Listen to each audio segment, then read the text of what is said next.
Hoy nos acompaña la maestra Marisol Zipagauta de Uniminuto Virtual a Distancia. ¿Cuál es el estado del uso de las tecnologías de la información y la comunicación en Uniminuto? Las tecnologías de la información y la comunicación en Uniminuto siempre han sido un reto, forman parte del plan de desarrollo. En la presencialidad es muy importante su uso, porque no es solo contar con aquellas clases magistrales donde el tutor está enfrente de los estudiantes, hace su exposición y luego los estudiantes regresan a una nueva clase y comentan o discuten lo que han trabajado durante la semana. El apoyo en las tecnologías de la información y la comunicación hacen que la educación y la dinámica de los procesos de enseñanza-aprendizaje sean mucho más atractivos para el estudiante. Incluirlas en la presencialidad van a fomentar no solo su uso, sino también la calidad en los programas, van a hacer que el estudiante sea más participativo, más activo, que esté alineado con esas tecnologías de la información y la comunicación que no son ajenas a los estudiantes, porque sabemos que ellos tienen Facebook, ellos tienen Twitter, ellos tienen blogs, ellos muchas veces están más a la delantera de lo que los estudiantes y bueno, sus compañeros y sus profesores les están enseñando. Como les digo, es un reto, siempre lo ha sido para Uniminuto, tanto que ya existe una sede, como es Uniminuto Virtual a Distancia, donde se ofertan programas a distancia y virtuales. Es otra forma de hacerlo, es otra metodología. El Ministerio define dos: la metodología presencial y la metodología a distancia. Y dentro de la metodología a distancia está la modalidad virtual, y eso es lo que se hace en Uniminuto Virtual a Distancia. En la presencialidad, el apoyo en las tecnologías de la información y la comunicación, repito, es muy importante dentro de los procesos de enseñanza-aprendizaje. Es más, hoy hablamos de procesos de aprendizaje, no hablamos tanto de procesos de enseñanza, porque el centro de atención es el estudiante y así lo contempla el modelo de Uniminuto. Es el estudiante, ese centro de atención, es el centro de aprendizaje donde nosotros como profesores, como maestros, como tutores vamos a aportar con un poco más de experiencia, un poco más de conocimientos a ese motivo de aprendizaje, ese proceso que tiene el estudiante cuando está en el aula de clase. Son ambientes diferentes cuando uno habla en las dos metodologías, pero definitivamente el apoyo en las tecnologías de la información y la comunicación va a hacer que la educación sea más dinámica, que la educación muestre otras facetas de cómo el estudiante aprende, de cómo es su estilo de aprendizaje. Por eso, insisto, hablamos del aprendizaje, de un proceso de aprendizaje, no tanto ya de un proceso de enseñanza, porque el conocimiento y el acceso al conocimiento y a la información, el estudiante lo puede hacer desde diferentes partes, lo puede hacer en una biblioteca virtual, lo puede hacer desde una biblioteca física, lo puede hacer en centros de aprendizaje diferentes a los que comúnmente nosotros conocemos. Es muy importante que en la presencialidad el uso de estas tecnologías de la información y la comunicación cada día se incremente un poco más, que se le baje un poco, digamos, a esa presencialidad que tenemos. No vamos a desaparecer al tutor, no vamos a desaparecer al maestro, que de pronto es el temor que muchos tienen cuando se enfrentan a modalidades como la virtual o las metodologías a distancia tradicionales. Lo importante acá es que ese uso de las tecnologías de la información y la comunicación sea eficiente y adecuado para esos procesos de aprendizaje que tienen los estudiantes diariamente. ¿De qué forma favorece Uniminuto el aprendizaje autónomo en la modalidad presencial? El aprendizaje autónomo es muy importante, es vital en las dos metodologías, tanto en la metodología presencial como en la metodología a distancia. Llegamos al aula de clases, encontramos allí al maestro que hace su exposición magistral, que desarrolla un taller, que socializamos con nuestros compañeros. En la semana vamos a hacer actividades tanto individuales como colaborativas, pero hay una parte muy importante que el estudiante debe hacer. Por eso retomo lo que anteriormente les mencionaba del centro de atención, que sea el estudiante. Y así lo hace ver y así lo tiene concebido el modelo educativo en Uniminuto. Cuando hablamos de aprendizaje autónomo, hablamos que el estudiante tiene un trabajo muy especial que hacer. Recibo del profesor un poco más de conocimiento, un poco más de experiencia en investigación, en su área de conocimiento, pero yo como estudiante también tengo que dar mucho precisamente en ese aprendizaje autónomo. Yo tengo que investigar por mí mismo en las bibliotecas. Yo tengo que hacer una entrevista, yo tengo que hacer un trabajo de campo, yo tengo que hacer un trabajo, como decía, individual o colaborativo. Ahí es muy importante el trabajo autónomo del estudiante, porque no va a estar en compañía del tutor, o del profesor, o del maestro, o del docente, sino que el profesor previamente le ha dado unas pautas para desarrollar este trabajo. Y es ahí donde el estudiante tiene que sacar todo su potencial para desarrollar estas actividades, insisto, tanto individuales como colaborativas.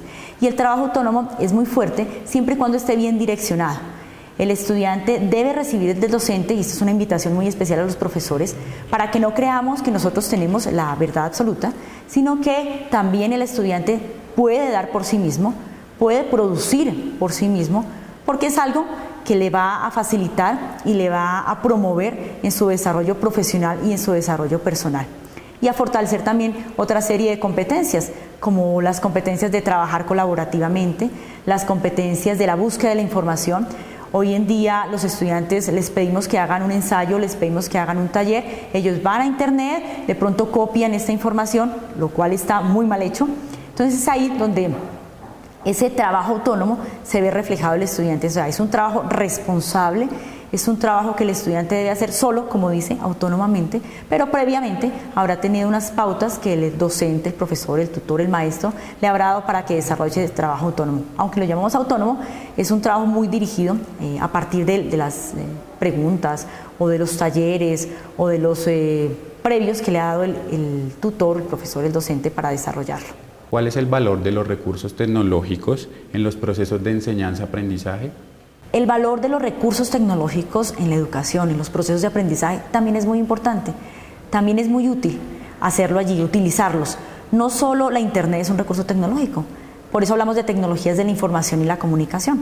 Un video es un recurso tecnológico, un taller que ha hecho el maestro para poner en consideración de sus estudiantes también es un recurso, aunque no sea tecnológico. El hecho de usar un videobin también es un recurso tecnológico.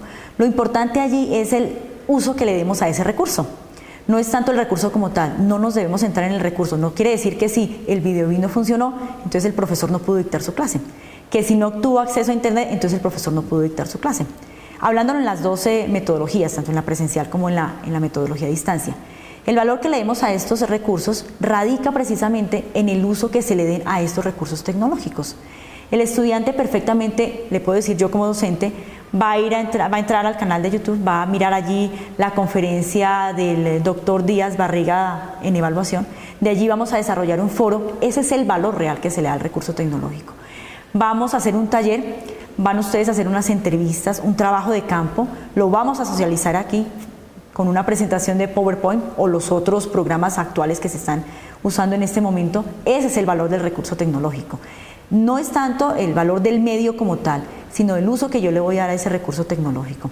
Son infinitos los recursos que tenemos y que debemos aprovechar.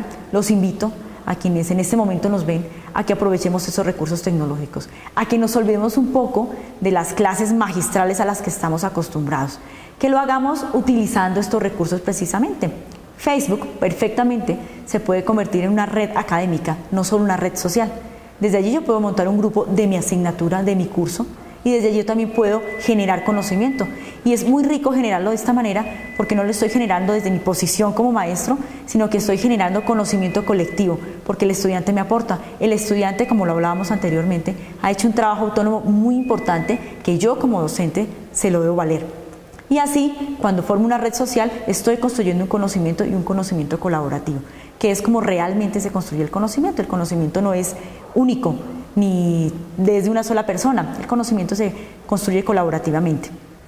Por eso retomo lo del tema de hacer uso eficiente, adecuado y efectivo de los recursos tecnológicos de los cuales disponemos. Son muchos, son infinitos, solo es indagar, y a eso los invito también, a indagar qué más recursos tenemos, de qué nos podemos valer para que esas clases, sea el ambiente que sea presencial, sea virtual, sea a distancia tradicional, sean unas clases más dinámicas, unas clases donde aprendamos jugando, unas clases donde haya una didáctica específica, donde vamos a aprender, vamos a jugar y vamos a construir el conocimiento de una forma colaborativa. ¿Cuáles son los criterios que un docente debe tener en cuenta a la hora de seleccionar estos recursos? Cuando un docente va a seleccionar estos recursos tecnológicos, debe tener en cuenta varios aspectos. Primero, si su curso es un curso teórico-práctico, o si su curso definitivamente es un curso práctico o definitivamente es un curso teórico. Es importante que él tenga en cuenta que estos recursos deben ser adecuados, deben ser pertinentes para el desarrollo de su curso. No solo que sean recursos por poner, bueno, voy a utilizar un video, voy a utilizar una entrevista, voy a utilizar el videobin, voy a utilizar, no sé, un blog, cualquiera de los recursos que mencionamos anteriormente. No, el docente debe ser consciente del uso que le va a dar a ese recurso. Por eso es muy importante que sepa si lo que va a seleccionar es adecuado para el curso que está impartiendo. Si hablamos de un curso de psicología, podemos decir, bueno, es importante la entrevista, como recurso, aunque no sea tecnológico, es lo que debe analizar el docente. Si hablamos de un curso práctico, eminentemente práctico, pues también existen, por ejemplo, simuladores de laboratorios o simuladores pues, del área del conocimiento que el docente está impartiendo. Insisto en que el docente debe ser consciente de la clase de curso que imparte, teórico, teórico-práctico o definitivamente práctico, para hacer una adecuada selección de ese recurso tecnológico que va a usar con sus estudiantes. Y ahí pues está parte del éxito del uso de ese recurso y del valor que le va a dar a ese recurso tecnológico, que realmente le aporte al desarrollo de su asignatura, que no sea un recurso más por ponerlo o por llenar un plan de estudios que necesita tener diferentes recursos o diferentes usos de otras tecnologías, diferente a la clase magistral o a la relación que yo establezco en un aula virtual. Es muy importante que él sea consciente, sobre todo eso, que sea consciente del recurso que va a usar, para qué lo va a usar, con qué fin lo va a usar y si realmente va a aportar al aprendizaje del estudiante. ¿Qué competencias debe tener un docente para garantizar el adecuado uso de estos recursos? Definitivamente debe conocer las tecnologías de la información y la comunicación, porque por lo general hacemos referencia o relacionamos los recursos tecnológicos con las tecnologías de la información y la comunicación. Entonces, primero, esa competencia de saber cuáles son esas tecnologías de la información y la comunicación que puede usar, para saber cómo usarlas, para saber si son pertinentes para el curso que imparte o no, porque no necesariamente, como lo decíamos anteriormente, un curso teórico necesita estos recursos, un curso eminentemente práctico los necesita o un curso teórico práctico lo necesita. Entonces es importante que tengas primero esa competencia de saber seleccionar qué tipo de tecnologías de la información y la comunicación o qué recursos tecnológicos necesita para impartir su curso y para desarrollarlo para que definitivamente nuestro estudiante, nuestro alumno aprenda eficientemente. También es importante que él sepa en qué momento usarlo. No siempre y no todos los estudiantes están acostumbrados, especialmente en la modalidad presencial, a usar este tipo de recursos porque estamos acostumbrados al llegar al aula de clases, como los decíamos anteriormente también, y ver al profesor allí en su clase magistral exponiendo, insisto, con unos conocimientos más que nosotros como estudiantes en investigación y demás, pero no siempre se necesitan de estos recursos. Es importante que él tenga en cuenta el uso y el valor que le va a dar a estos recursos tecnológicos. Y como les digo, siempre hacemos una relación en lo que son las tecnologías de la información y la comunicación. Pero sí es muy bueno y es muy importante, y a eso los invito también, a que hagamos uso de los recursos tecnológicos, a que nosotros seamos docentes, seamos competentes realmente en elegir ese tipo de recursos que vamos a utilizar para nuestra asignatura, para que sea dinámica, para que sea atractiva, para que garanticemos el aprendizaje de nuestros estudiantes.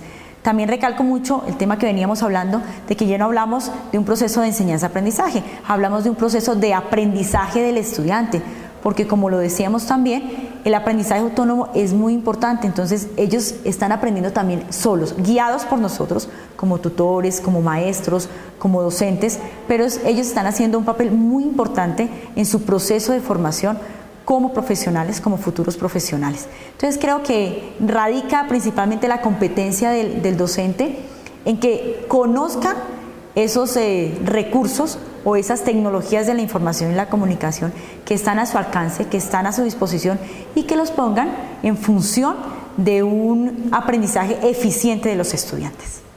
Maestra, muchas gracias por sus valiosos aportes. La esperamos en una próxima oportunidad. A ustedes, muchas gracias.